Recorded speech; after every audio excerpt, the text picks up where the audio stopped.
Good evening. Good evening, sir. Namaste, sir. Namaste, ma'am. Can you hear me? Yes, I can hear you. Chalo, theek hai. Because I'm operating through a phone today. My laptop is conked off. Something has gone wrong. So I just wanted to make sure. I'm using ma'am's phone for this and Okay, that's why it is showing ma'am's name also. I'm using her phone, and my phone I'll use for playing the discourse. Okay. No, sir, voice is very clear and video, audio both are clear. Good. Thank you. How are you doing all while? Right, sir. I'm doing fine, sir. वहाँ अंधेरा आ रहा है चेहरे पे. Actually, मेरे background में वो है. I'll sit like this. हाँ, अब ठीक. Good. नमस्ते सर. अब मैं आपको नमस्ते करूंगी तो मेरे को फोन नीचे रखना पड़ेगा. I don't have support for phone. That's okay. So, ma'am को आजकल मैम नहीं दिख रहे हैं. We are at our son's place because we had That's your background is changed. so she is not free. Our grandson was born on 24th July. Okay, sir. Then we had Congratulations. many health problems, so we have come here to just help them. Okay, sir. That's a nice thing. Right from birth, he had health issues, so now he's better. Just to cheer them up. So I could see that small butterfly behind you, so I thought it must be one of your grandchildren who must have made it. Yeah, it is my granddaughter who's made it. Okay. Good. So since that thing has changed, I thought even ma'am was missing, so I was just thinking what So happened. she's there in the morning because morning is too early, so everybody is sleeping. In the evening, she's helping in the kitchen. Right. Good. चलो इसी बहाने आप लोगों से दर्शन है. Sir आपके दर्शन हमारे दर्शन. It's all mutual here.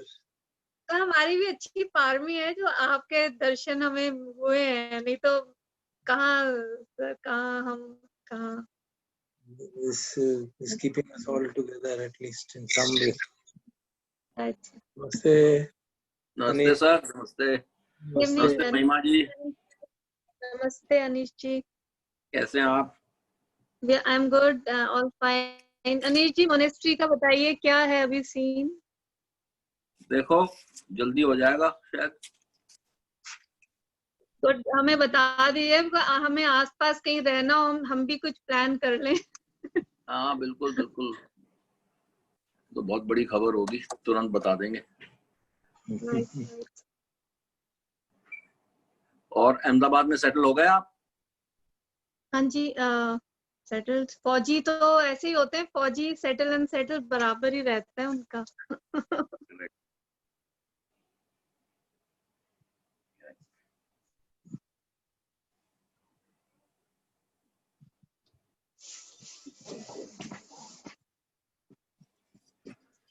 चलिए. तो अभी तो आपका तो आर्मी एविएशन में है ना, एयरफोर्स में होते तो शायद रफाइल की भी उड़ान भरने की देखने को तो मिल जाता.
योऽसो भगवा अरहं सम्मा सम्बुद्धो वाक्खतो येन भगवता धम्मो सुपटिपन्नो यस्य भगवतो सावक संघो तमयं भगवन्तं सधम्मं ससङ्घम् इमे हि सत्कारे यथार्हन्नारोपिते हि अभिपूजयामा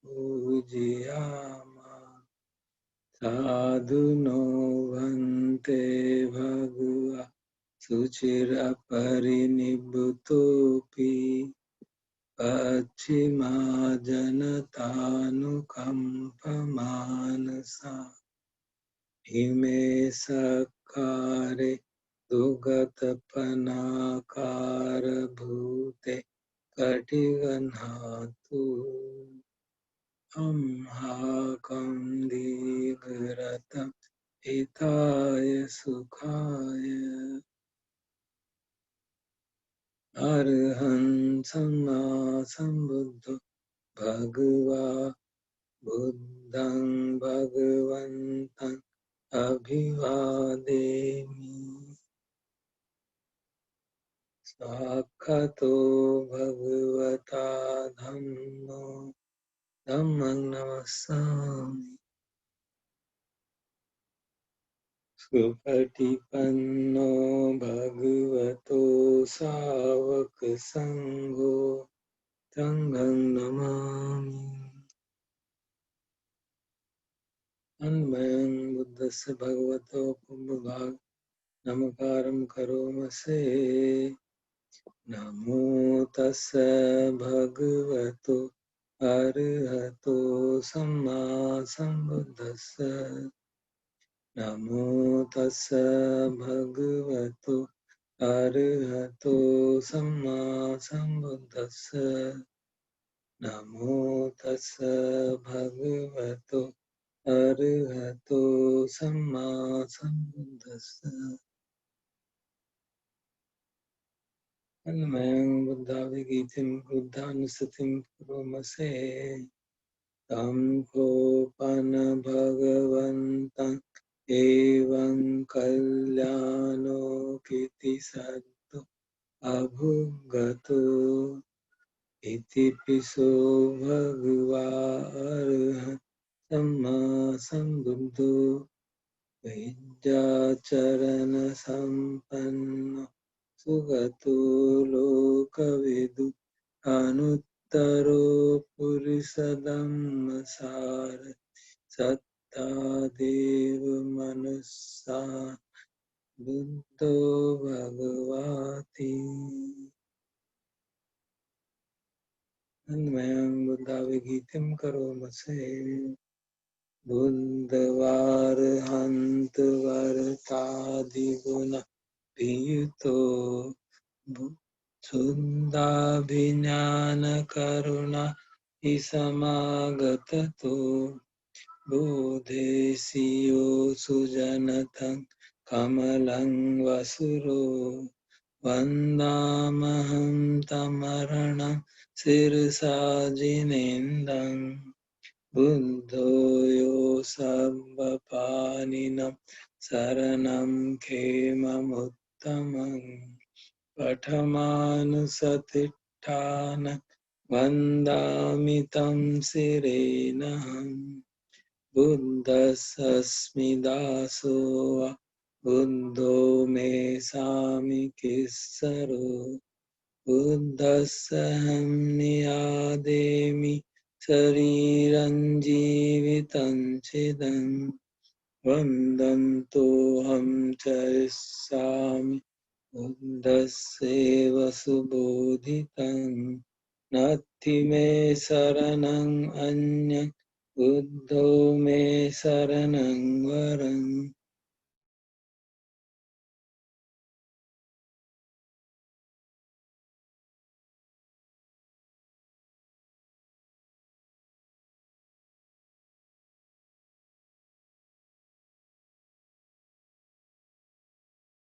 एपि अन्तरायामि माहेशुं तस्य तेजसा आयनाचेत्सव बुद्धे को कम्मं पट्टमया बुद्धो पटिगनाथ कालांतरे समृद्धि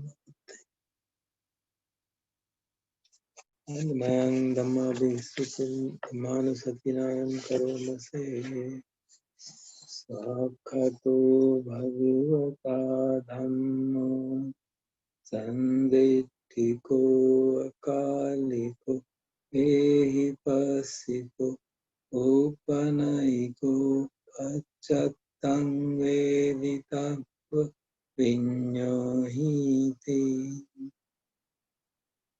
अन्मयं धम्माभिगीतं करोमसे साक्षात्तादिगुणयोगवशेन सेयो यो मग्गपाकपरिहत्तिविमोक्षभेदो धम्मोऽकुलोकपतना तदधारी वन्दामहं तमरं वरधम्ममेतं धम्मो वो सर्वपाणिनं शरणं खेममुत्तमं द्वितीयानुसतिष्ठान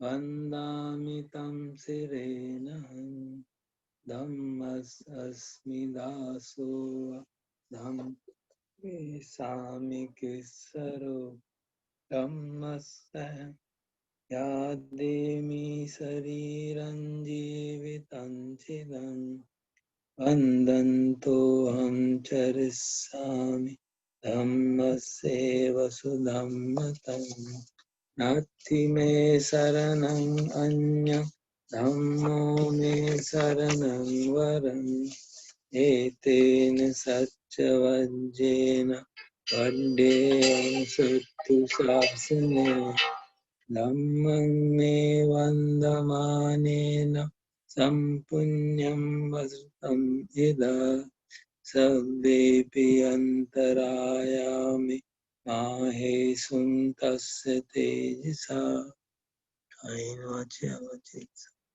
धम्मे प्रकटमय धम्मो पटिगनाथो चेन्त कालांतरे समृद्धि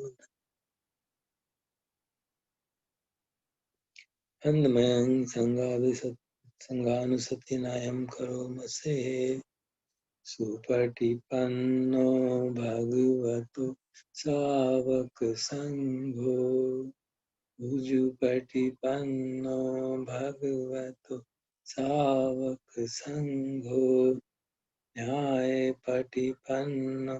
भगवतो सावक संघो सामीचि पटिपन्नो भगवतो सावक संघो यदिदं चत्तारि पुरुषयुगा अष्टपुरुषपुङ्गला येषु भगवतो सावक संघो आहुनेयो पाहुनेयो दक्षिणेयो अञ्जलिकरणीयो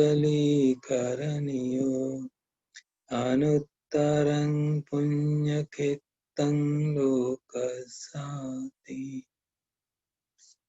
अन्मयं संघाभिगीतं करोमसे सद्धम्मजो सुपटिपतिगुणादियुतो यो अष्टविधो आर्यपुङ्गलसङ्गसेतु शीलादिधम्मपवराशय कायचित्तो वन्दामहं तमरियानगण सुशुद्धं सङ्घो यो सर्वपाणिनं शरणं खेममुत्तमं ततीयानुसतिष्ठान वन्दामि तं शिरेणहं सङ्गस्सस्मि दासो वा सङ्गो मे सामिकीश्वरो सङ्गस्सहं नियादेमि शरीरं जीवितं चिदं बन्धन्तोऽहं चरिष्यामि सङ्गस्सोपटिपन्नतम् नास्ति मे शरणं अन्यः सङ्गो मे शरणं वरम् एतेन सच्चवज्जेन वड्डेयं सत्तु शासने सङ्घं मे वन्दमानेन यं पुण्यं पशुतम् इदा सभ्येऽपि अन्तरायामि माहेशुं तस्य तेजसा संगे पकड़ो संगो पटिकला अवंतरे संग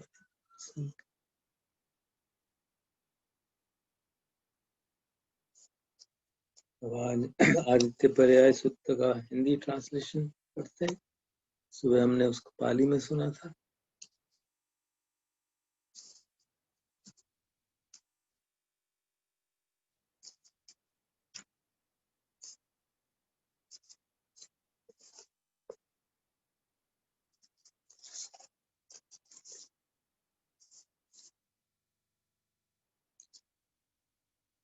पहले उसकी प्रस्तावना है। शिक्षणीय को संयत करने में दक्ष, सभी गतियों से परे, अमोघ वचन बोलने वाले, विशिष्ट ज्ञान सिखाने वाले, लोगों को धम्म और विनय की उपयुक्त एवं अनुकूल शिक्षा देने वाले बुद्ध ने अग्नि की परिचर्या करने वाले अति उत्तम योगियों को अग्नि की उत्तम उपमा द्वारा मनोहर शिक्षा प्रदान की। उन बुद्धिमान इच्छुक श्रोताओं को उपयुक्त परीक्षण द्वारा परम मुक्ति दिलवाने वाला तथा दुख के लक्षणों का विवरण देने वाला इस सूत्र का आए हम पाठ करें। ऐसा मैंने सुना, एक समय भगवान गया में गयाशीष के समीप सहस्त्र भिक्षुओं के साथ विहार कर रहे थे। वहां भगवान ने भिक्षुओं को आमंत्रित किया। भिक्षुओं, सब जल रहा है। और क्या है वह सब जो जल रहा है? भिक्षुओं, चक्षु जल रहा है, रूप जल रहा है, चक्षु विज्ञान जल रहा है, चक्षु संस्पर्श जल रहा है और चक्षु संस्पर्श से उत्पन्न होने वाली वेदना सुखद हो, दुखद हो अथवा असुखद अदुखद, वह भी जल रही है। किस कारण से जल रहे हैं? जल रहे हैं राग अग्नि से, दोष अग्नि से, मोह अग्नि से, जन्म जरा मरण शोक परिदेवना, शारीरिक और मानसिक दुख और निराशा से। भिक्षुओं, कर्ण जल रहा है, शब्द जल रहा है, कर्ण विज्ञान जल रहा है, कर्ण संस्पर्श जल रहा है और कर्ण संस्पर्श से उपजने वाली वेदना सुखद हो, दुखद हो अथवा असुखद अदुखद, वह भी जल रही है। किस कारण जल रहे हैं? जल रहे हैं राग अग्नि से, दोष अग्नि से, मोह अग्नि से, जरा मरण शोक परिदेवना, शारीरिक और मानसिक दुख और निराशा से।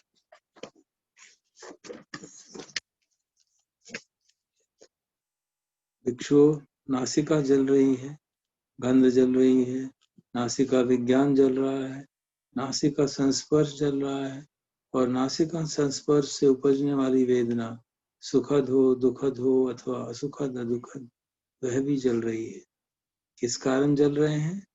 जल रहे हैं राग अग्नि से, दोष अग्नि से, मोह अग्नि से, जन्म जरा मरण शोक परिदेवना, शारीरिक और मानसिक दुख और निराशा से।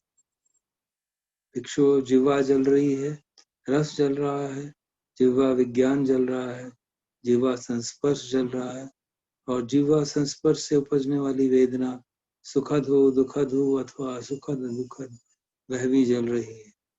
किस कारण जल रहे हैं? जल रहे हैं राग अग्नि से, दोष अग्नि से, मोह अग्नि से, जन्म जरा शोक परिदेवना, शारीरिक और मानसिक दुख और निराशा से। भिक्षुओं, काया जल रही है, स्पर्श का विज्ञान जल रहा, विषय जल रहा है, काया विज्ञान चल रहा है, काया संस्पर्श चल रहा है, और काया संस्पर्श से उपजने वाले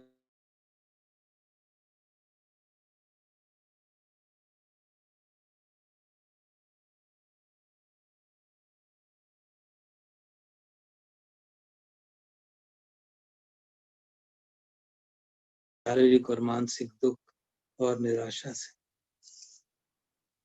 भिक्षु, मन चल रहा है, धम्म चल रहा है, मनोविज्ञान चल रहा है, मनोसंस्पर्श चल रहा है, और मनोसंस्पर्श से उपजने वाली वेदना सुखद हो, दुखद हो अथवा असुखद दुखद, वह भी जल रही है।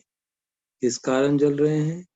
जल रहे हैं राग अग्नि से, दोष अग्नि से, मोह अग्नि से, जन्म जरा मरण शोक परिदेवना, शारीरिक और मानसिक दुख और निराशा से। ऐसा देखकर भिक्षु श्रुतवान आर्य श्रावक का चक्षु से मोह भंग हो जाता है, रूप से मोह भंग हो जाता है, चक्षु विज्ञान से मोह भंग हो जाता है, चक्षु संस्पर्श से मोह भंग हो जाता है, और चक्षु संस्पर्श से उपजने वाली वेदना सुखद हो, दुखद हो अथवा असुखद दुखद, उससे भी मोह भंग हो जाता है। कर्ण से मोह भंग हो जाता है, शब्द से मोह भंग हो जाता है, कर्ण विज्ञान से मोह भंग हो जाता है, कर्ण संस्पर्श से मोह भंग हो जाता है, और कर्ण संस्पर्श से उपजने वाली वेदना सुखद हो, दुखद हो अथवा असुखद दुखद, उससे भी मोह भंग हो जाता है। नासिका से मोह भंग हो जाता है, गंध से मोह भंग हो जाता है, नासिका विज्ञान से मोह भंग हो जाता है, नासिका संस्पर्श से मोह भंग हो जाता है, और नासिका संस्पर्श से उपजने वाली वेदना सुखद हो, दुखद हो अथवा असुखद दुखद, उससे भी मोह भंग हो जाता है। जिह्वा से मोह भंग हो जाता है, रस से मोह भंग हो जाता है, जिह्वा विज्ञान से मोह भंग हो जाता है, जिह्वा संस्पर्श से मोह भंग हो जाता है, और जिह्वा संस्पर्श से उपजने वाली वेदना सुखद हो, दुखद हो अथवा असुखद दुखद, उससे भी मोह भंग हो जाता है। काया से मोह भंग हो जाता है, स्पर्श के विषय से मोह भंग हो जाता है, काया विज्ञान से मोह भंग हो जाता है, काया संस्पर्श से मोह भंग हो जाता है, और काया संस्पर्श से उपजने वाली वेदना सुखद हो, दुखद हो अथवा असुखद दुखद, उससे भी मोह भंग हो जाता है। मन से मोह भंग हो जाता है, विचार से मोह भंग हो जाता है, मनोविज्ञान से मोह भंग हो जाता है, मनोसंस्पर्श से मोह भंग हो जाता है, और मनोसंस्पर्श से उपजने वाली वेदना सुखद हो, दुखद हो अथवा असुखद दुखद, उससे भी मोह भंग हो जाता है। मोह भंग के कारण विरक्त हो जाता है, विरक्ति से चित्त विमुक्त हो जाता है, तथा विमुक्त चित्त ये जान जाता है कि मुक्ति हो गई है और पुनर्जन्म समाप्त हो गए, ब्रह्मचर्य पूर्ण हुआ, करणीय कर लिया गया, अब और किसी अवस्था में आना नहीं हो। भगवान ने ऐसा कहा। भिक्षुओं ने प्रसन्न होकर भगवान के प्रवचन का अभिनंदन किया। जब यह प्रवचन दिया जा रहा था, सहस्त्र भिक्षुओं के मानस आसक्ति रहित हो आसव मुक्त हो गए। आदित्य पर्याय सुक्त समाप्त।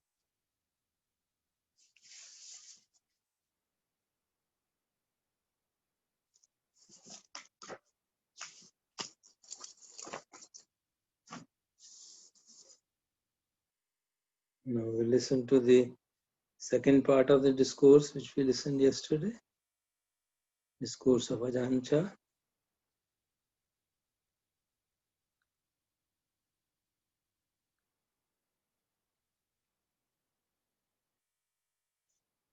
The path to peace. Set kar leta hu. This is the 56th talk in this collection.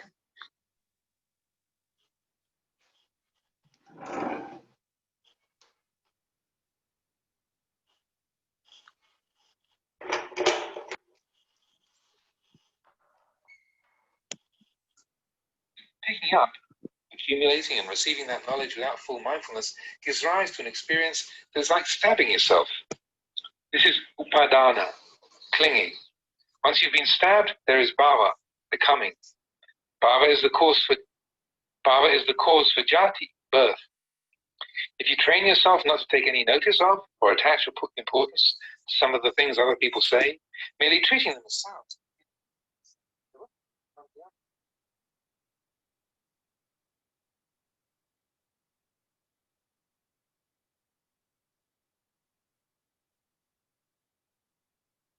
water in the cup. The coconut palm is nourished by what are essentially the coarse earth and the water elements which it absorbs and purifies, and these are transformed into something far sweeter and purer than before.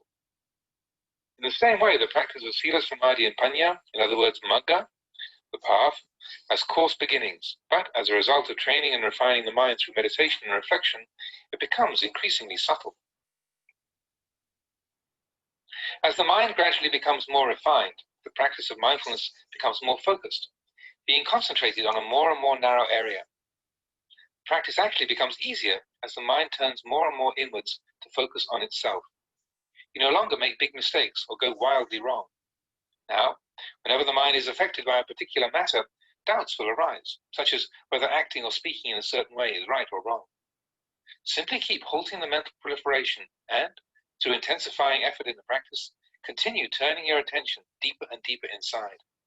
The practice of Samadhi will become progressively firmer and more concentrated. The practice of Panya is then enhanced so that you can see things more clearly and with increasing ease. The end result is that you're clearly able to see the mind and its objects without having to make any distinction between the mind, body, or speech. You no longer have to separate anything at all. Whether you're talking about the mind and the body or the mind and its objects, you see that it is the mind which gives the orders to the body. The body has to depend on the mind before it can function. However, the mind itself is constantly subject to different objects, contacting and conditioning it before it can have any effect on the body. As you continue to turn attention inwards and reflect on the Dhamma, the wisdom faculty gradually matures, and eventually you're left contemplating the mind and mind objects, which means that you start to experience the body, Rupa Dhamma, material, and as Arupa Dhamma, immaterial. Through your insight, you're no longer groping at or uncertain in your understanding of the body and the way it is. The mind experiences the body's physical characteristics as Arupa Dhamma, formless objects, which come into contact with the mind. Ultimately, you're contemplating just the mind and mind objects, those objects which come into your consciousness. Now, examining the true nature of the mind, you can observe that in its natural state, it has no preoccupations or issues prevailing upon it. It's just like a piece of cloth or a flag that's been tied to the end of a pole. As long as it's on its own and undisturbed, nothing will happen to it. A leaf on a tree is another example. Ordinarily, it remains quiet and unperturbed. If it moves or flutters, this must be due to the wind, an external force. Normally, nothing much happens to leaves. They remain still. They don't go looking to get involved with anything or anybody. When they start to move, it must be due to the influence of something external, such as the wind, which makes them swing back and forth. In its natural state, the mind is the same. In it, there exists no loving or hating, nor does it seek to blame other people. It is independent, existing in a state of purity that is truly clear, radiant, and untarnished. In its pure state, the mind is peaceful, without happiness or suffering. Indeed, it's not experiencing any Vedana, any feeling at all. This is the true state of the mind. The purpose of the practice, then, is to seek inwardly, searching and investigating until you reach the original mind. The original mind is also known as the pure mind. The pure mind is the mind without attachment. It doesn't get affected by mind objects. In other words, it doesn't chase after the different kinds of pleasant and unpleasant mind objects. Rather, the mind is in a state of continuous knowing and wakefulness, thoroughly mindful of all it is experiencing. When the mind is like this, no pleasant or unpleasant mind objects it experiences will be able to disturb it. The mind doesn't become anything. In other words, nothing can shake it. Why? Because there's awareness. The mind knows itself as pure. It has evolved its own true independence. It has reached its original state. How is it able to bring its original state into existence? Through the faculty of mindfulness, wisely reflecting and seeing that all things are merely conditions arising out of the influence of elements without any individual being controlling them.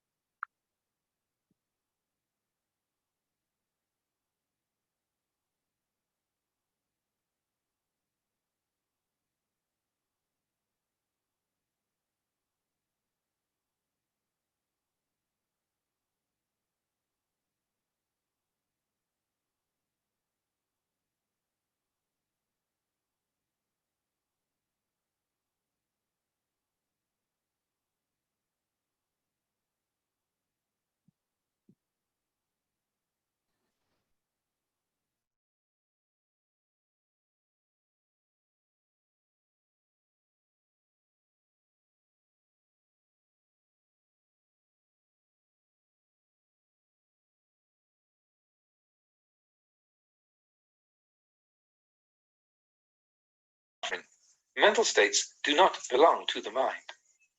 Look at it for yourself. In reality, these are not affairs of the mind. They are separate and distinct. Happiness is just a state of happiness. Suffering is just a state of suffering. You are merely the knower of these. In the past, because the roots of greed, hatred, and delusion already existed in the mind, whenever you caught sight of the slightest pleasant or unpleasant mind object, the mind would react immediately. You'd take hold of it and have to experience either happiness or suffering. You'd be continuously indulging in states of happiness and suffering. That's the way it is, as long as the mind doesn't know itself, as long as it's not bright and illuminated. The mind is not free. It's influenced by whatever mind objects it experiences. In other words, it's without a refuge, unable to truly depend on itself. You receive a pleasant mental impression and get into a good mood. The mind forgets itself. In contrast, the original mind is beyond good and bad. This is the original nature of the mind. If you feel happy over experiencing a pleasant mind object, that is delusion. If you feel unhappy over experiencing an unpleasant mind object, that is delusion. Unpleasant mind objects make you suffer. Pleasant ones make you happy. This is the world. Mind objects come with the world. They are the world.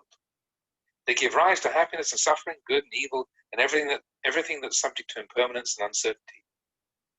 When you separate from the original mind, everything becomes uncertain. There's just unending birth and death, uncertainty and apprehensiveness, suffering and hardship, without any way of halting or bringing it to cessation. This is Vata, the wheel. Through wise reflection, you can see that you are subject to old habits and conditioning. The mind itself is actually free, but you have to suffer because of your attachments. Take, for example, praise and criticism. Suppose other people say you are stupid. Why does that cause you to suffer? It's because you feel that you're being criticized. You pick up this bit of information and fill the mind with it. The act of picking up, accumulating and receiving that knowledge without full mindfulness gives rise to an experience that is like stabbing yourself. This is upadana, clinging.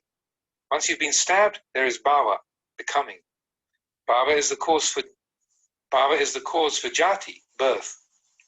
If you train yourself not to take any notice of or attach importance to some of the things other people say, merely treating them as sounds contacting your ears, there won't be any strong reaction, and you won't have to suffer, as nothing is created in the mind. It will be like listening to a Cambodian scolding you.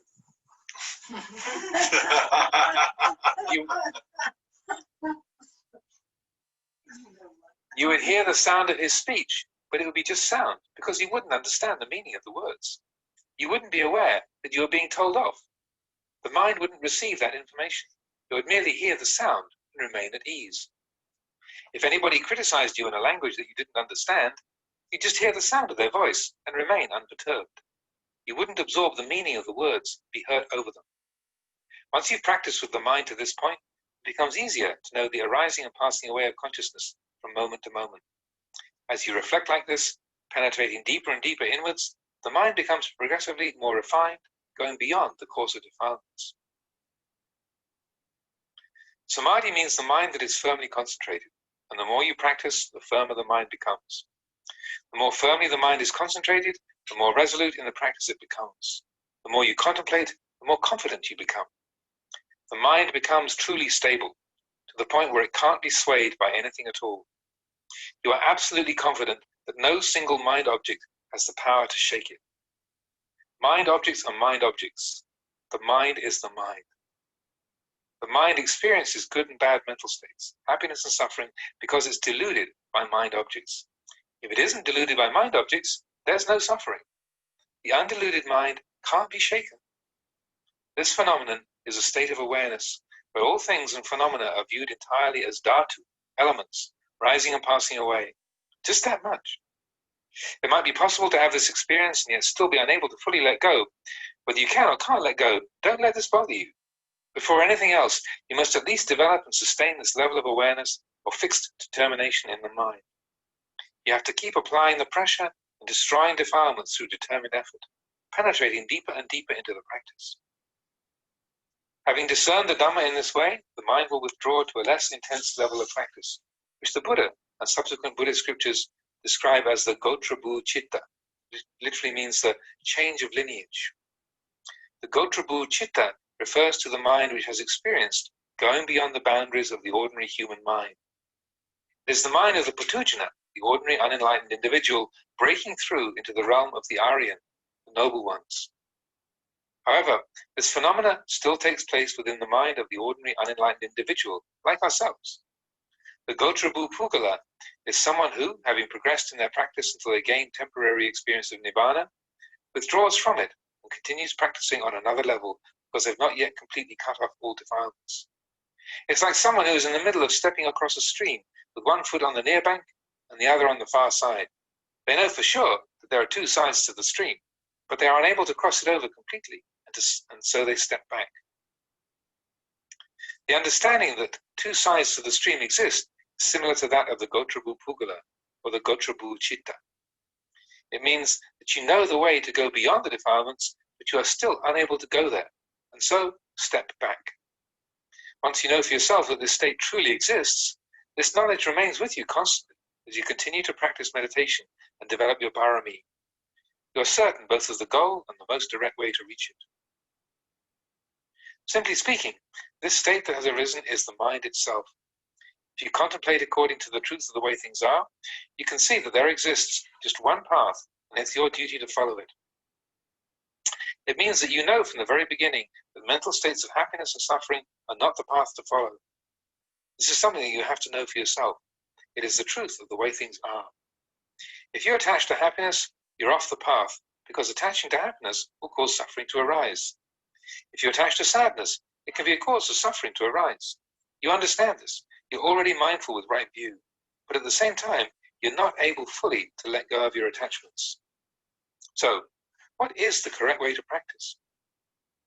You must walk the middle path, which means keeping track of the various mental states of happiness and suffering, while at the same time keeping them at a distance, off to either side of you. This is the correct way to practice. You maintain mindfulness and awareness even though you're still unable to let go. It's the correct way, because whenever the mind attaches to states of happiness and suffering, awareness of the attachment is always there. This means that whenever the mind attaches to states of happiness, you don't praise it or give value to it. And whenever it attaches to states of suffering, you don't criticize it. This way you can actually observe the mind as it is. Happiness is not right. Suffering is not right. There is the understanding that neither of these is the right path. You are aware. Awareness of them is sustained, but still you can't fully abandon them. You're unable to drop them, but you can be mindful of them. With mindfulness established, you don't give undue value to happiness or suffering. You don't give importance to either of those two directions which the mind can take, and you hold no doubts about this. You know that following either of those ways is not the right path of practice, so at all times you take this middle way of equanimity as the object of mind. When you practice to the point where the mind goes beyond happiness and suffering, equanimity will necessarily arise as the path to follow, and you have to gradually move down it, little by little. The heart knows the way to go beyond, to be beyond defilements, but not yet being ready, finally to transcend them, it withdraws and continues practicing. Whenever happiness arises and the mind attaches, you have to take that happiness up for contemplation. And whenever it attaches to suffering, you have to take that up for contemplation. Eventually, the mind reaches a stage when it is fully mindful of both happiness and suffering. That's when it'll be able to lay aside the happiness and the suffering, the pleasure and the sadness, and lay aside all that is the world, and so become lokavidu, knower of the world. Once the mind, the one who knows, can let it go, it will settle down at that point.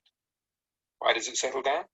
Because you've done the practice and followed the path right down to that very spot. You know what you have to do to reach the end of the path, but are still unable to accomplish it. When the mind attaches to either happiness or suffering, you're not deluded by them and strive to dislodge the attachment and dig it out.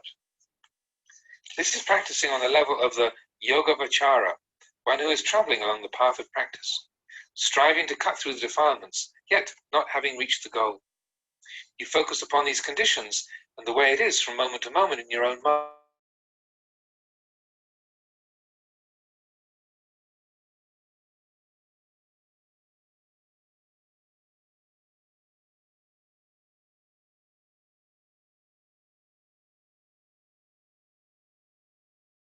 the world. Happiness means attachment to the world. Suffering means attachment to the world. This is the way worldly attachment is. What is it that creates or gives rise to the world? The world is created and established through ignorance. It's because we're not mindful, the mind attaches importance to things, fashioning and creating sankhara, formations the whole time. Now it's here that the practice becomes really interesting. Wherever there is attachment in the mind, you keep hitting at that point without letting up. If there's attachment to happiness, you keep pounding at it, not letting the mind get carried away with the mood. If the mind attaches to suffering, you grab hold of that, really getting to grips with it and contemplating it straight away. You're in the process of finishing the job off. The mind doesn't let a single mind object slip by without reflecting on it. Nothing can resist the power of your mindfulness and wisdom. Even if the mind is caught in an unwholesome mental state, you know it as unwholesome. The mind is not heedless. It's like stepping on thorns. Of course, you don't seek to step on thorns. You try to avoid them. But nevertheless, sometimes you step on one. When you do step on one, do you feel good about it? You feel aversion when you step on a thorn. Once you know the path of practice, it means that you know that which is the world, that which is suffering, and that which binds us to the endless cycle of birth and death. Even though you know this, you're unable to stop stepping on those thorns. The mind still follows various states of happiness and sadness, but doesn't completely indulge in them. You sustain a continuous effort to destroy any attachment in the mind, to destroy and clear from the mind all that which is in the world. You must practice right at the present moment. Meditate right there. Build your barami right there. This is the heart of practice, the heart of your effort. You carry on an internal dialogue, discussing and reflecting on the Dhamma within yourself. It's something that takes place right inside the mind. As worldly attachment is uprooted, mindfulness and wisdom entirely penetrate inwards, and the one who knows sustains awareness with equanimity, mindfulness, and clarity, without getting involved or becoming enslaved to anybody or anything. Not getting involved with things means knowing without clinging, knowing while laying things aside and letting go. You still experience happiness, you still experience suffering, you still experience mind objects and mental states, but you don't cling to them. Once you're seeing things as they are, you know the mind as it is, and you know mind objects as they are. You know the mind is separate from mind objects, and mind objects are separate from the mind. The mind is the mind. Mind objects are mind objects. Once you know these two phenomena as they are, whenever they come together, you'll be mindful of them. When the mind experiences mind objects, mindfulness will be there. Our teacher, the Buddha, described the practice of the Yogavachara, who is able to sustain such awareness, whether walking, standing, sitting, or lying down, as being a continuous cycle. It is samapatipada, right practice. You don't forget yourself or become heedless. You don't simply observe the coarser parts of your practice, but you watch the mind internally on a more refined level. That which is on the outside, you set aside. From here onwards, you're just watching the body and the mind, just observing this mind and its objects arising and passing away, and understanding that having arisen, they pass away. With passing away, there's further arising, birth and death, death and birth. Cessation followed by arising, arising followed by cessation. Ultimately, you're simply watching the act of cessation. Kaya Vayang means degeneration and cessation. Degeneration and cessation are the natural way of the mind and its objects. This is Kaya Vayang. Once the mind is practicing and experiencing this, it doesn't have to follow up on or search for anything. It'll be keeping abreast of things with mindfulness. Seeing is just seeing. Knowing is just knowing. The mind and mind objects are just as they are. This is the way things are. The mind isn't proliferating about or creating anything in addition. Don't be confused or vague about the practice. Don't get caught in doubting. This applies to the practice of sila just the same. As I mentioned earlier, you have to look at it and contemplate whether it's right or wrong. Having contemplated it, then leave it there. Don't have doubts about it. Practicing samadhi is the same. Keep practicing, calming the mind little by little. If you start thinking, it doesn't matter. If you're not thinking, it doesn't matter. The important thing is to gain an understanding of the mind. Some people want to make the mind peaceful, but don't know what true peace really is. They don't know the peaceful mind. There are two kinds of peacefulness.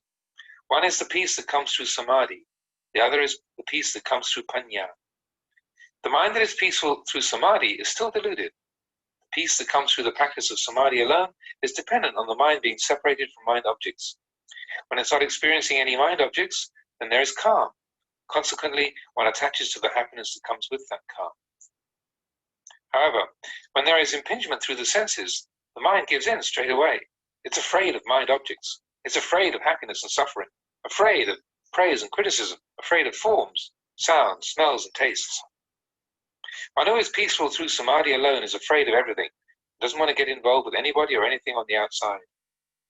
People practicing samadhi in this way just want to stay isolated in a cave someplace, where they can experience the bliss of samadhi without having to come out. Wherever there is a peaceful place, they sneak off, hide themselves away. This kind of samadhi involves a lot of suffering. They find it difficult to come out of it, be with other people. They don't want to see forms or hear sounds. They don't want to experience anything at all. They have to live in some specially preserved, quiet place, where no one will come and disturb them with conversation. They have to have really peaceful surroundings. This kind of peacefulness can't do the job. If you reach the necessary level of calm, then withdraw from it. The Buddha didn't teach to practice samadhi with delusion. If you are practicing like that, then stop. If the mind has achieved calm, then use it as a basis for contemplation. Contemplate the peace of concentration itself and use it to connect the mind with and reflect upon the different mind objects which it experiences. Use the calm of samadhi to contemplate sights, smells, tastes, tactile sensations, and ideas. Use this calm to contemplate the different parts of the body, such as hair of the head, hair of the body, nails, teeth, and skin, and so on. Contemplate the three characteristics of anicca, impermanence, dukkha, suffering, and anatta, not self. Reflect upon this entire world. When you've contemplated sufficiently, it's all right. When you've contemplated sufficiently, it's all right to re-establish the calm of samadhi. You can re-enter it through sitting meditation, and afterwards, with calm re-established, continue with the contemplation. Use the state of calm to train and purify the mind. Use it to challenge the mind. As you gain knowledge, use it to fight with the defilements, to train the mind. If you simply enter samadhi and stay there, you don't gain any insight. You're simply making the mind calm, and that's all. However, if you use the calm mind to reflect, beginning with your external experience, this calm will gradually penetrate deeper and deeper inwards, till the mind experiences the most profound peace of all. The peace which arises through panya is distinctive, because when the mind withdraws from the state of calm, the presence of panya makes it unafraid of forms, sounds, smells, tastes, tactile sensations, and ideas. It means that as soon as there is sense contact, the mind is immediately aware of the mind object. As soon as there is sense contact, you lay it aside. As soon as there is sense contact, mindfulness is sharp enough to let go right away. This is the peace that comes through panya. When you're practicing with the mind in this way, the mind becomes considerably more refined than when you're developing samadhi alone. The mind becomes very powerful and no longer tries to run away. With such energy, you become fearless. In the past, you were scared to experience anything, but now you know mind objects as they are and are no longer afraid. You know your own strength of mind and are unafraid. When you see a form, you contemplate it. When you hear a sound, you contemplate it. You become proficient in the contemplation of mind objects. You're established in the practice with a new boldness, which prevails whatever the conditions. Whether it be sights, sounds, or smells, you see them and let them go as they occur. Whatever it is, you can let go of it all. You clearly see happiness and let it go. You clearly see suffering and let it go.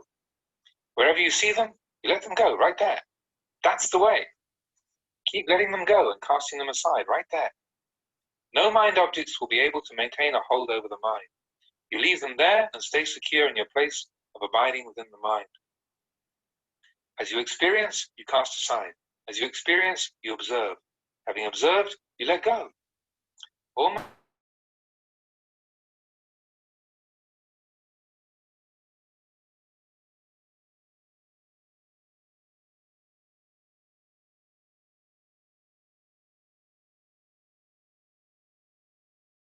That's what it's all about. Knowledge in accordance with the truth of the way things are. This is peace at the highest level, the peace of vipassana. Developing peace through samadhi alone is very, very difficult. One is constantly petrified. So when the mind is at its most calm, what should you do? Train it. Practice with it. Use it to contemplate. Don't be scared of things. Don't attach. Developing samadhi so that you can just sit there and attach to blissful mental states isn't the true purpose of the practice. You must withdraw from it. The Buddha said that you must fight this war, not just hide out in a trench trying to avoid the enemy's bullets. When it's time to fight, you really have to come out with guns blazing. Eventually, you have to come out of that trench. You can't stay sleeping there when it's time to fight. This is the way the practice is. You can't allow your mind just to hide, cringing in the shadows. Sila and Samadhi form the foundation of practice, and it's essential to develop them before anything else. You must train yourself and investigate according to the monastic form and ways of practice which have been passed down. Be it as it may, I've described a rough outline of the practice. You, as the practitioners, must avoid getting caught in doubts. Don't doubt about the way of practice. When there is happiness, watch the happiness. When there's suffering, watch the suffering. Having established awareness, make the effort to destroy both of them. Let them go. Cast them aside. Know the object of mind, keep letting it go. Whether you want to do sitting or walking meditation, doesn't matter. If you keep thinking, never mind. The important thing is to sustain moment-to-moment awareness of the mind. If you're really caught in mental proliferation, then gather it all together, contemplate it in terms of being one whole. Cut it off right from the start saying, all these thoughts, ideas, and imaginings of mine are simply thought proliferation and nothing more. It's all anicca, dukkha, anatta, and none of it is certain at all. Discard it right there.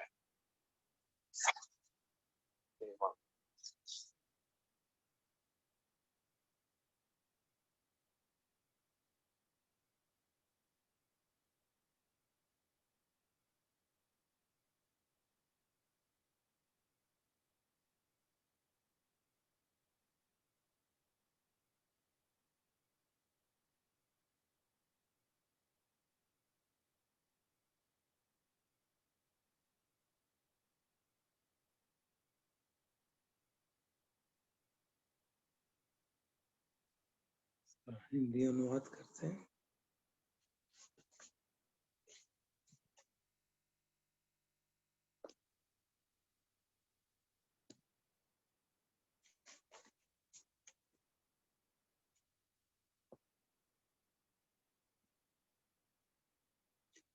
जैसे जैसे मन हमारा और परिष्कृत हो जाता है तो समाज जो सजगता है और शार्प हो जाती है, समाधि भी और शार्प होने लगती है और फिर हमारे लिए साधना करना आसान हो जाता है क्योंकि मन अंदर की ओर जाना सहज हो जाता है, उसके लिए ज्यादा गलतियां नहीं होती हमारे से।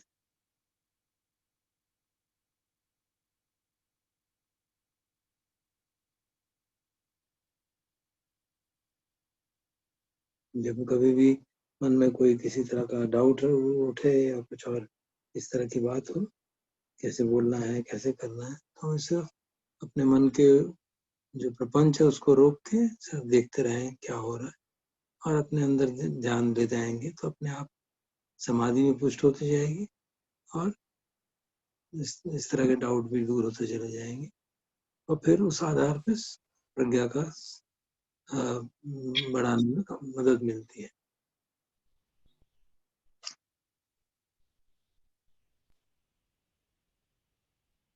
इस साधना का नतीजा ये होता है कि आप मन को और उसके जो आलम्बन है उनको स्पष्ट देख पाते हैं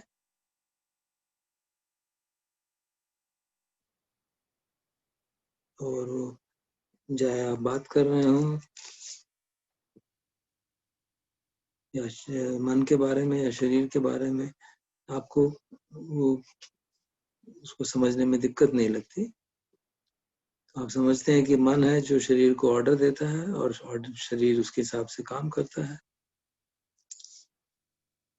और जो मन है वो अनेक ऑब्जेक्ट्स के साथ कांटेक्ट में रहता है, स्पर्श करता रहता है और उसके कारण शरीर को उसके जो रिजल्ट होता है कांटेक्ट का, स्पर्श का, उसके कारण शरीर पर उसका असर होता है। जब इन सब चीजों की ओर धीरे धीरे ध्यान डालते हैं तो हमारी प्रज्ञा बढ़ने लगती है और अंततः हम ऐसी स्थिति पा जाते हैं जब मन और मन के आरंभन केवल उन्हीं को देखने की जरूरत पड़ती है।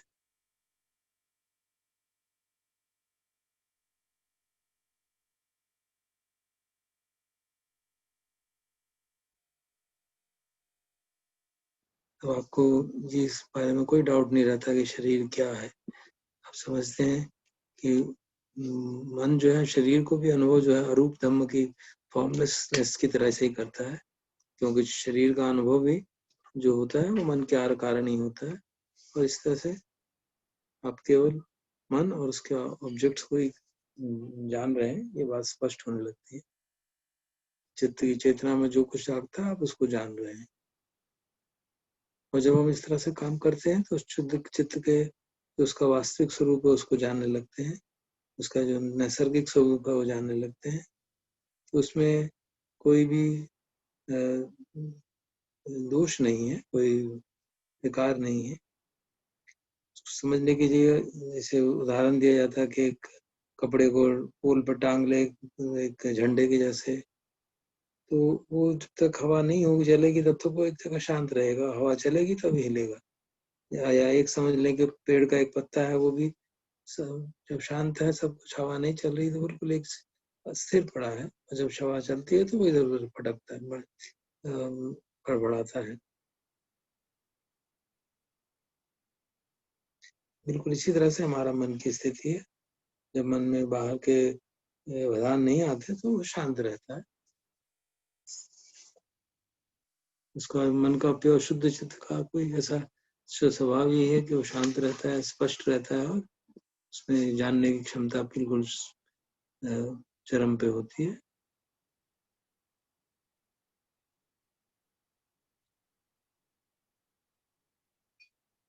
और वो कोई वेदना भी महसूस नहीं करता है। सहजान कह रहे हैं ये शुद्ध का स्वभाव है।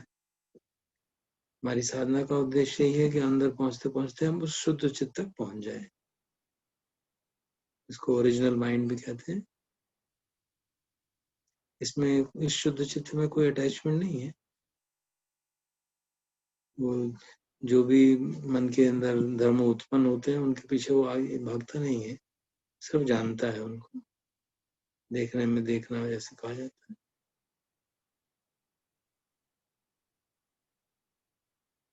जब मन की ऐसी स्थिति आ जाती है तो कोई भी अप्रिय या अप्रिय मन जो मन में जागता है उसको मन को डिस्टर्ब नहीं कर सकता,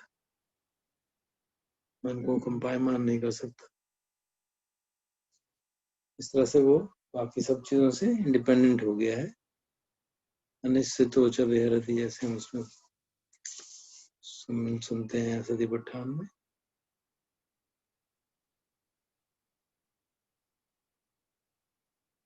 तो बार बार जब हम सती को प्रतिष्ठित करते हैं, निरंतरता से रिफ्लेक्शन करते हैं, बस चीजों के सही स्वभाव को, स्वरूप को समझ जाते हैं, तो मन इस तरह इस स्थिति में पहुंच जाता है। तब सुख क्या दुख क्या सब एक जैसे लगते हैं। मन जो है उनको अपना उनके साथ तादात्म्य नहीं बनाता।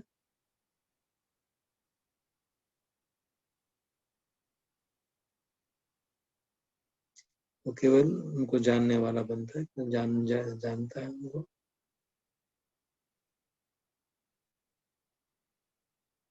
जब तक राग द्वेष और मोह के रूट्स मन में बने रहते हैं तब तक हम कुछ भी चीज मन में जागती है तो उसके प्रति या राग या द्वेष का रिएक्शन करते हैं। लेकिन जैसे जैसे चित्त शुद्ध हो जाता है वो रिएक्टिविटी कम हो जाती है। जो बिल्कुल शुद्ध चित्त है वो अच्छे बुरे के से परे है, उससे ऊपर उठ जाता है।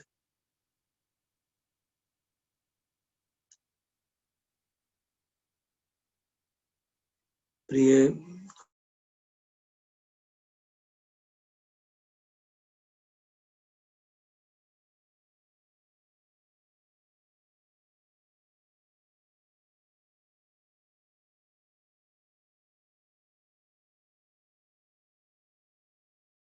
देखते हैं, वो संसार के साथ स्पर्श में जानते हैं, तो अजान कहते हैं कि वो संसार है एक्चुअली।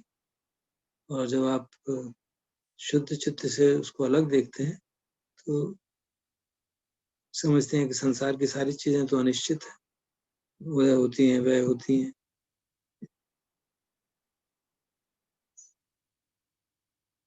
इस प्रकार समझदारी से रिफ्लेक्शन करने से आप समझ जाते हैं कि पुरानी आदतें हमारी कैसे थी, और मन जो है उसका नैसर्गिक स्वभाव तो शुद्ध है, लेकिन किस तरह से हम अटैचमेंट्स के कारण परेशान होते रहते हैं, ये बात स्पष्ट मालूम पड़ती है। प्रशंसा करते हैं या क्रिटिसिज्म करते हैं तो उससे कितना असर हमें पड़ता है, क्यों पड़ता है? क्योंकि हम उसके साथ चिपक जाते हैं। हम उनको सिर्फ साउंड की तरह नहीं देखते, शब्द आ रहे हैं उनका मतलब निकालते हैं और फिर उसके कारण परेशान होते हैं। अगर कोई किसी विदेशी भाषा में हमारे सामने हमको डांट रहा हो तो हमको पता ही नहीं चलेगा, क्योंकि वो शब्दों का अर्थ ही नहीं हमें मालूम। तो हम अगर इसी तरह से हर वाणी को उसी शब्दों के रूप में, सिर्फ ध्वनि के रूप में देखेंगे तो हमारे पे उसका असर नहीं होगा।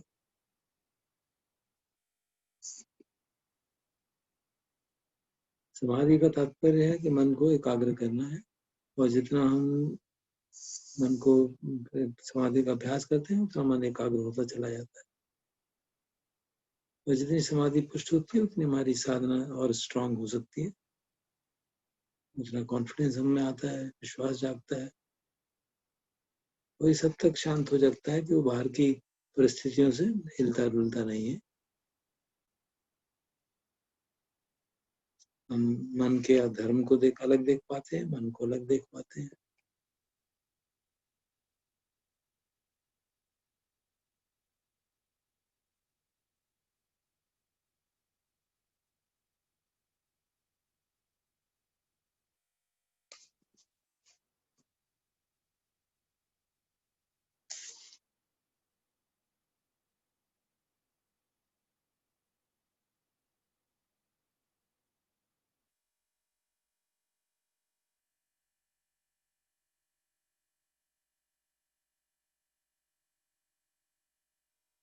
वैसी स्थिति आती है तो हम हर चीज को, उदय व्यय को स्पष्ट देख पाते हैं।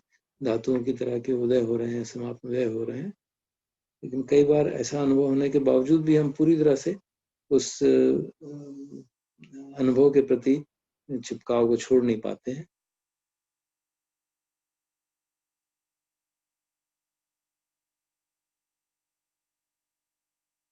जब इतनी गहराई से हम मन को देख पाते हैं, मन के और मन के मनों को, मन के धर्मों को अलग से देख पाते हैं, तो फिर साधना अपने आप, मन जो है कम इंटेंस लेवल पे साधना करने लगता है, जिसको जो त्रिपिटक में गोत्रभू चित्त कहा गया, मतलब ऐसा चित्त जो कि अब पुत्सु जन से आर्य चित्त बनने वाला है।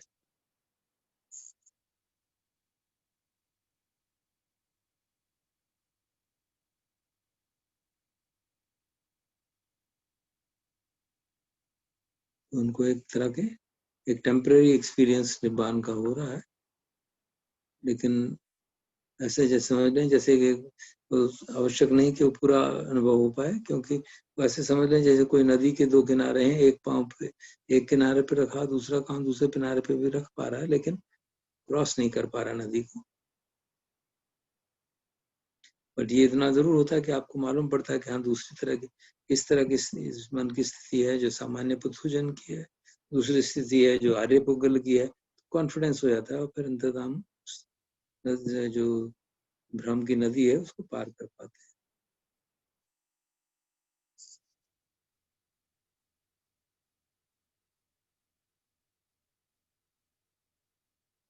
तो जो हम तब हमको स्पष्ट लगता है कि जो मन के सुख और दुख की जो परिस्थिति में हम उलझे रहते हैं, वो हमारा साधना का ध्येय नहीं है, उससे निकलना, उसमें उलझना, दुख की जगह सुख को लेना। क्योंकि अगर हम सुख से भी चिपकेंगे तो भी हमारे मार्ग जो है भटक जाएंगे, जैसे कि दुख से चिपके तो भी हम मार्ग से भटक जाते हैं।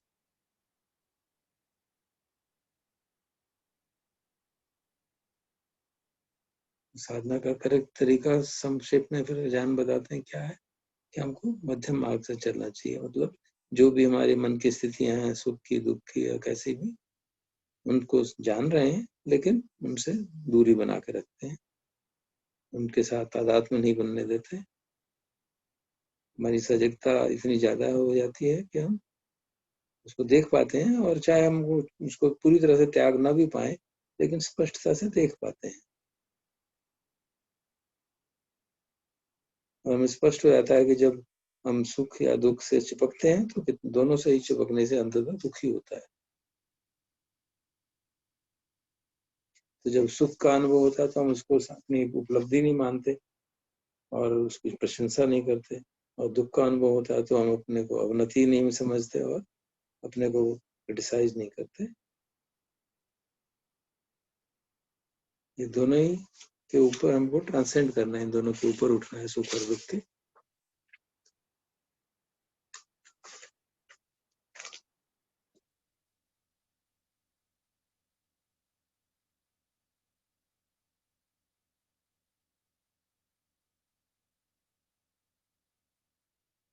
तो अंततः सुख और दुख से परे हमको बढ़ने जाना है, जहाँ पे हमारी समता इतनी पुष्ट हो कि हमें किसी भी अनुभव का कोई मन को हिला ना सके।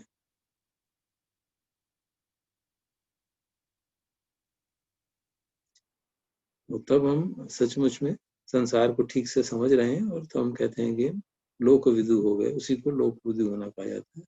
मतलब वो ऐसा मन जो सचमुच में जानता है कि क्या हो रहा है।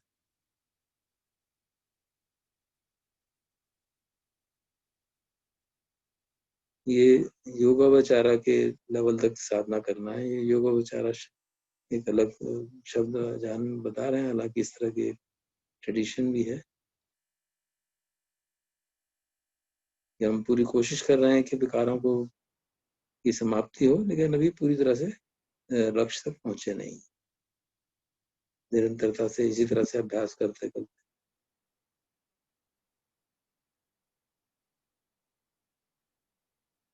हमारी स्पष्टता जो है, वस्तु स्थिति के बारे में स्पष्टता बढ़ती जाती है।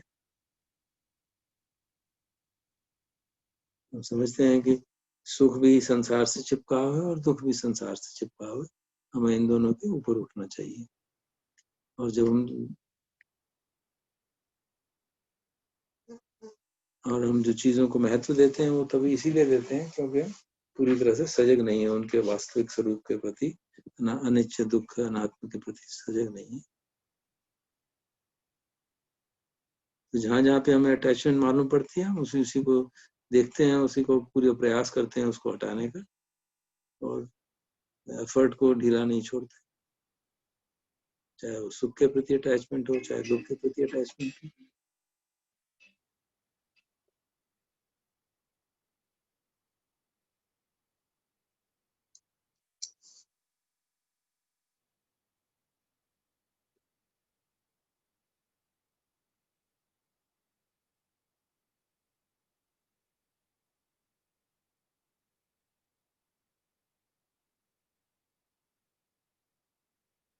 आपको हमेशा इस वर्तमान में ही साधना करनी चाहिए, वर्तमान में ही रहना चाहिए ताकि पारमियां बने। ये साधना का मुख्य बिंदु यही है।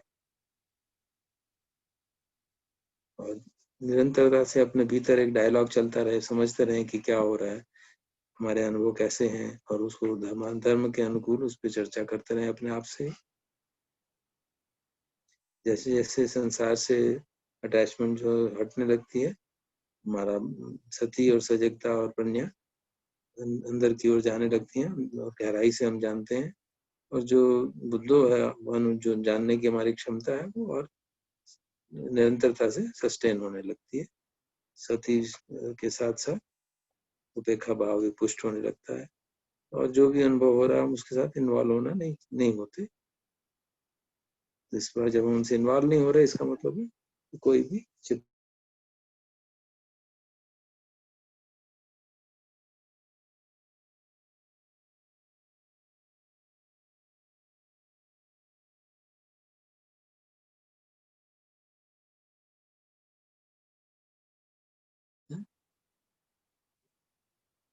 हमारे आचार्य भगवान बुद्ध ने हमें बताया था कि जो कोई ये साधना जो है, एक योगी की ये साधना है जो कि अपनी अवेयरनेस को सस्टेन कर सके, चाहे वो चल रहा हो, खड़ा हो, बैठा हो, लेटा हो, हर समय उसकी ऐसी सजगता बनी रहे, तभी हम सम्मा पटिपदा राइट प्रैक्टिस पे कर रहे हैं।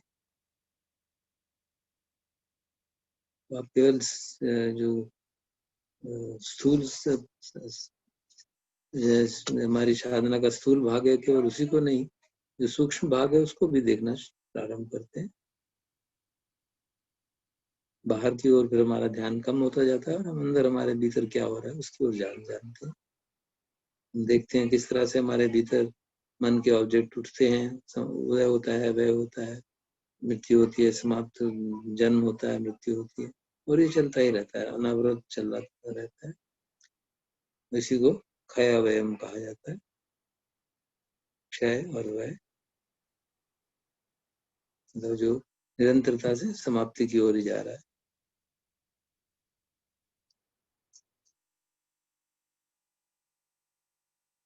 इस तरह की साधना के बारे में कोई कंफ्यूजन नहीं रखना चाहिए, और शील का भी इसी तरह से, शील के बारे में भी कोई कंफ्यूजन नहीं रहना चाहिए। हर समय जब भी डाउट हो उसको कंटेम्पलेट करें, ये ठीक है कि नहीं है, और फिर त्याग दें, उसके प्रति भी चुपकाव ना करें, शंका ना रहे, इस बात का ख्याल रखना है। इसी तरह समाधि के बारे में भी हमें इन्वेस्टिगेट करते रहना चाहिए, क्योंकि मुख्य बात यह है कि हमारी अंडरस्टैंडिंग बढ़े।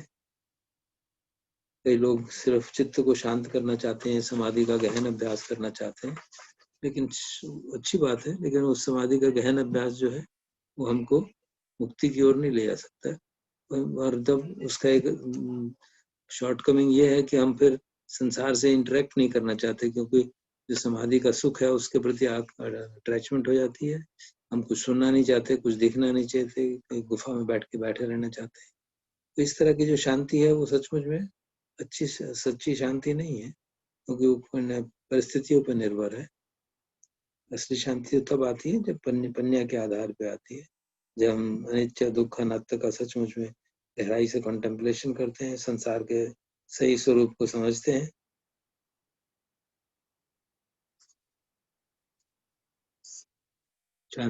समाधि का मुख्य उद्देश्य हमको प्रज्ञा जगाने के लिए करना है। इस हद तक शांत हो जाए कि हम मन को, कार्यकलाप को ठीक से देख सकें और फिर प्रज्ञा जगा सकें। शांत चित्त से रिफ्लेक्शन करना बहुत सहज हो जाता है, लेकिन अगर हम शांति में उलझे रहेंगे, तो रिफ्लेक्शन नहीं करेंगे, तो सच्ची शांति नहीं मिल पाएगी। और जो प्रज्ञा की शांति वो ऐसी है कि चाहे आवाज हो, शोर हो, स्मेल हो, कुछ भी हो, चित्त कंपायमान नहीं होता, तो सचमुच में असली शांति है। जब मन के साथ इस तरह से साधना करते हैं तो मन काफी रिफाइन हो जाता है, और वो समाधि से जो रिफाइनमेंट आती है वो उससे बहुत ज्यादा शक्तिशाली होती है। मन किसी भी परिस्थिति से भागना नहीं चाहता। एक समाधि का अभ्यास करने वाला कई बार ये संसार से भागना चाहता है, क्योंकि उसकी समाधि डिस्टर्ब हो जाती है बाहर की परिस्थितियों से।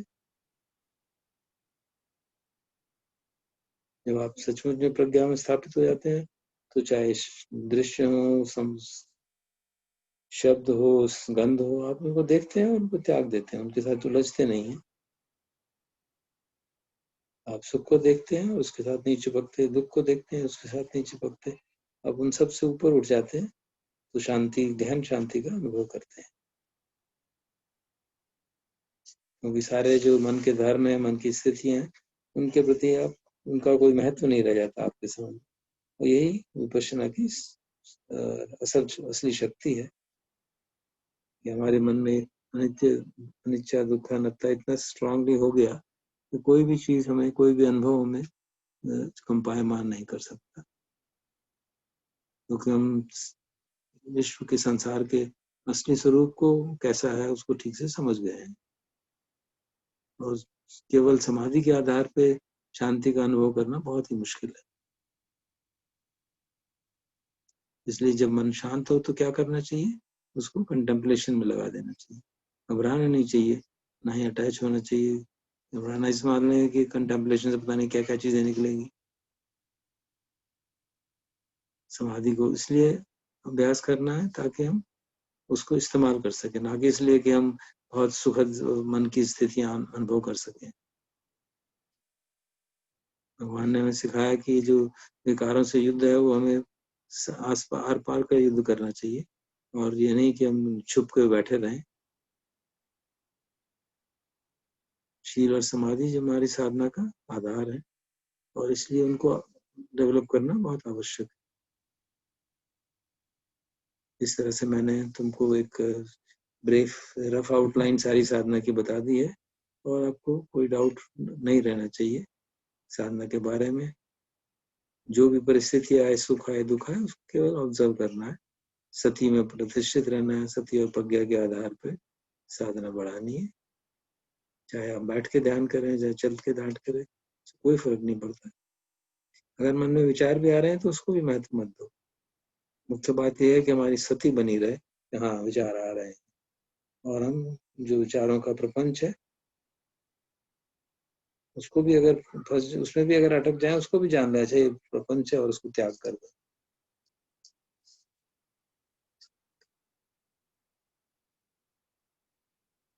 ये समझें कि अभी जो विचार हैं, जो आ रहे हैं, जो सब केवल प्रपंच है और कुछ नहीं है, इसमें कोई सत्य नहीं है, सभी अनित्य है, दुख है, अनात्म है, सब अनिश्चित है, और उसको वहीं त्याग कर दें।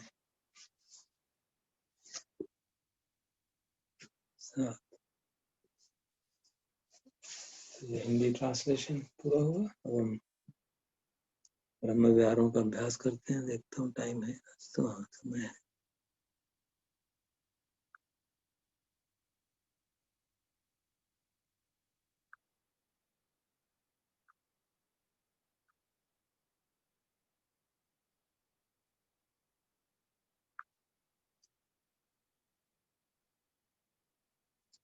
जैसे आज तुम्हारा कन्वेंशनल करते आ रहे हैं इतने महीनों से, फुल मेत्ता चांट, उसके आधार पे, हालांकि उसमें अधिक वर्सेस तो मैत्री के हैं, लेकिन क्योंकि मैत्री ही करुणा और मुदिता में कन्वर्ट होती है, तो उसके बारे में एक लाइन है, और फिर उपेक्षा का डिस्क्रिप्शन।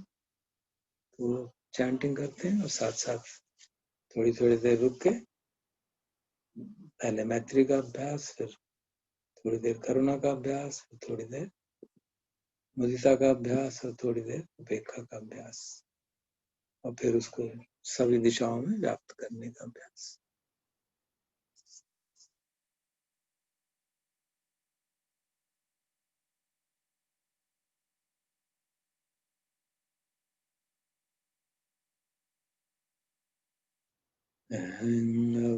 अवेरोमि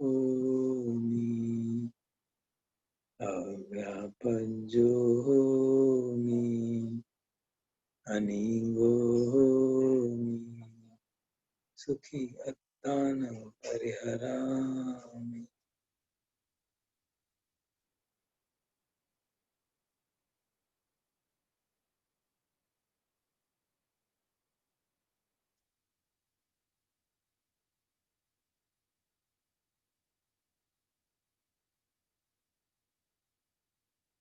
मम पंचो आचर्या च ज्ञातिमित्ता च स ब्रह्मचारिणो च अवेराहोन्तु अव्यापज्याहोन्तु अनिगाहोन्तु सुखी अत्तानं परिहरन्तु।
रखा देव भूमट्ठा देव आकाशट्ठा देवता अवेराहोन्तु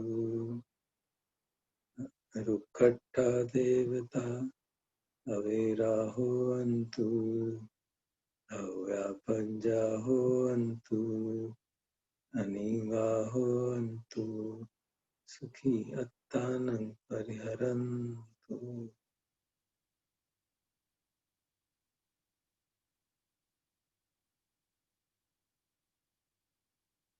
सम्बे सत्ता सम्बे पाना सम्बे भूता सम्बे पुंगला सम्बे अत्ता भाव पर्यापन्ना सम्बाइथियो सम्बे पुरिसा सम्बे अरिया सम्बे अनरिया सम्बे देवा सम्बे मनुष्या सम्बे विनिपातिका अवेराहोन्तु अव्यापञ्जाहोन्तु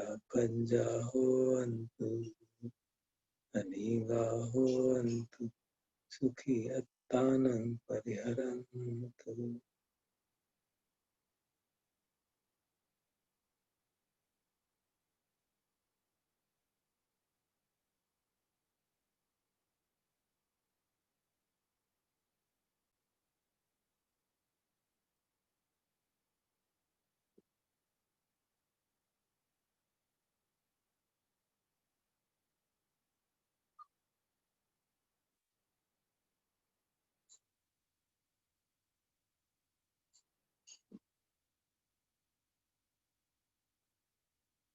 करुणा का भाव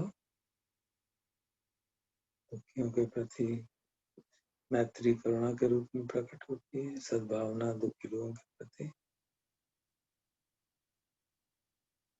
दुःखामुच्यन्तु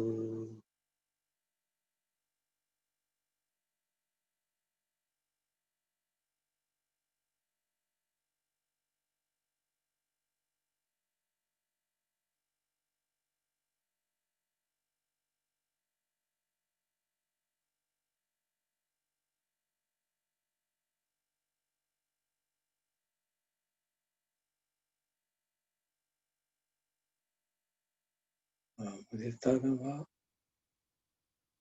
यथा नन्दा सम्पत्तितो मा विङ्गच्छन्तु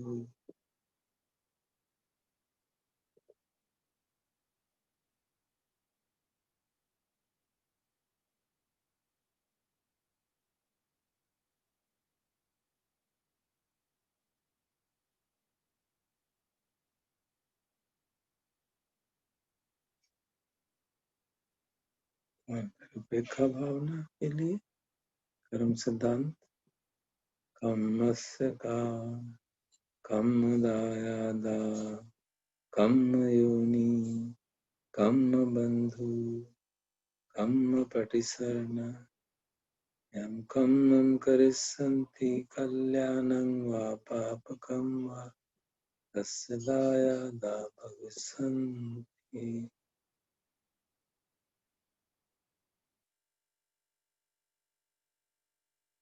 सभी निभावों को सभी दिशाओं में प्राप्त करते हैं एक एक कर।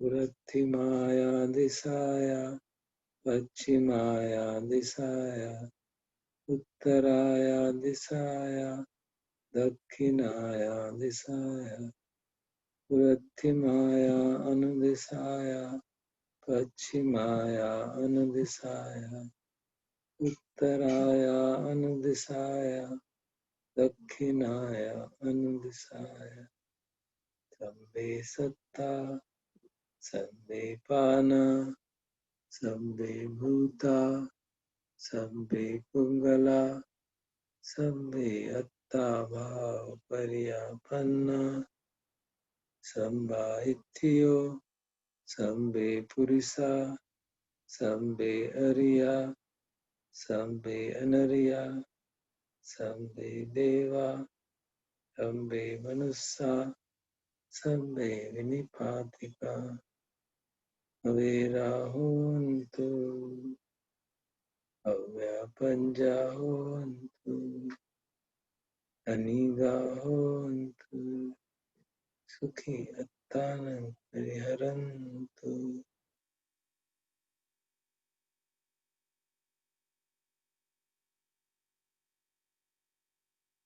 Dukkhamucchantu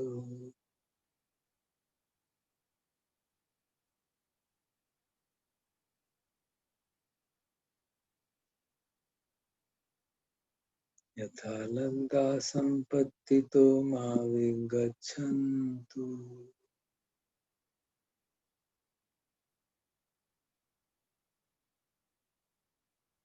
Kammasya ka kammadayada kammayoni kammabandhu kammapatisarna yam kammam karisanti kalyanam va papakam va tasya dayada bhavisanti.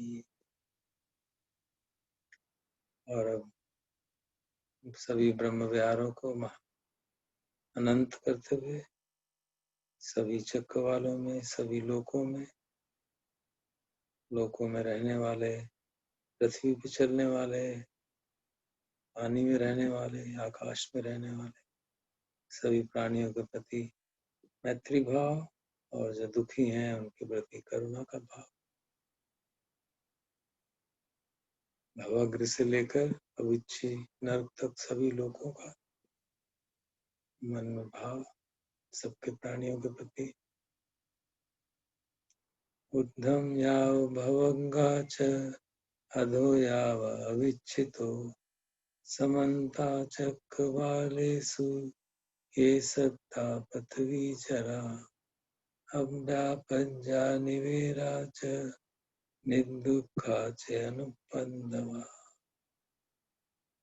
ऊर्ध्वं याव भवंगा च अधो याव अविच्छितो समन्ता चक्रवालेषु ये सत्ता उदके चरा अव्यापज्जा निवेरा च निर्दुःखा च अनुपन्दवा।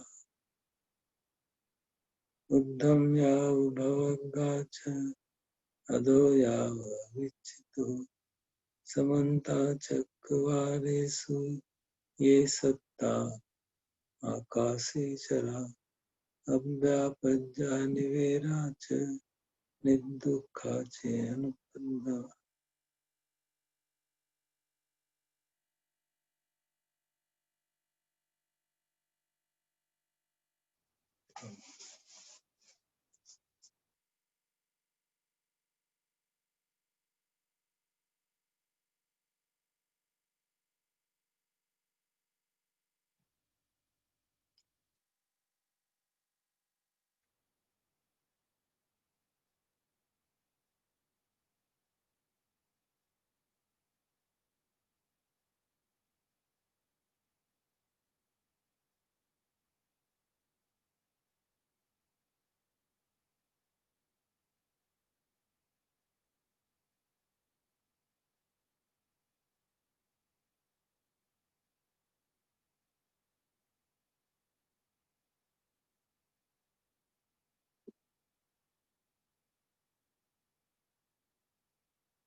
समापन करते हैं।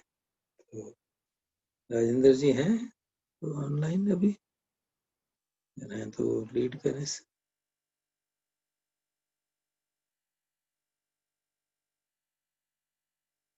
हाँ जी राजेंद्र जी, लगता नहीं है। चलिए तो आप चाहें तो अनम्यूट कर लें, सब अपने को इकट्ठे मिलकर करते हैं। पहला वर्ड जैसे मैं वो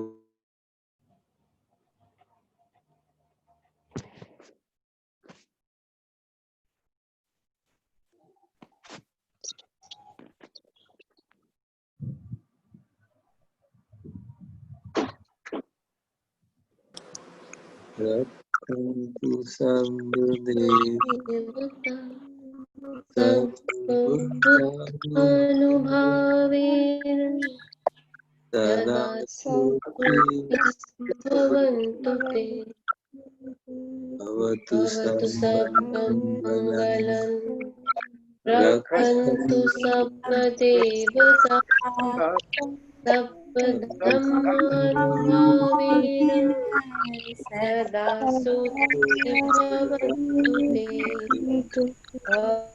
भवतु सर्वमङ्गलं रक्षन्तु सर्वदेवता सर्वसङ्घानुभावेन सदा सुखी भवन्तु ते।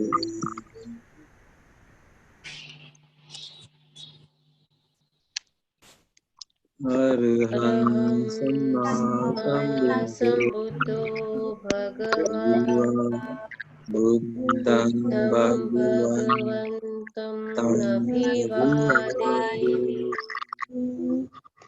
भगवतो भक्तो भगवता धम्मं नमस्सामि सुपटिपन्नो भगवतो सावक संघो संघं नमामि।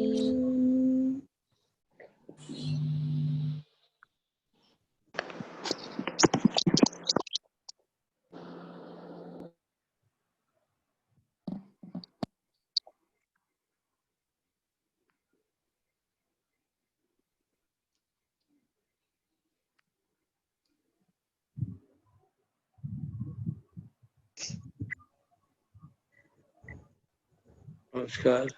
नमस्कार।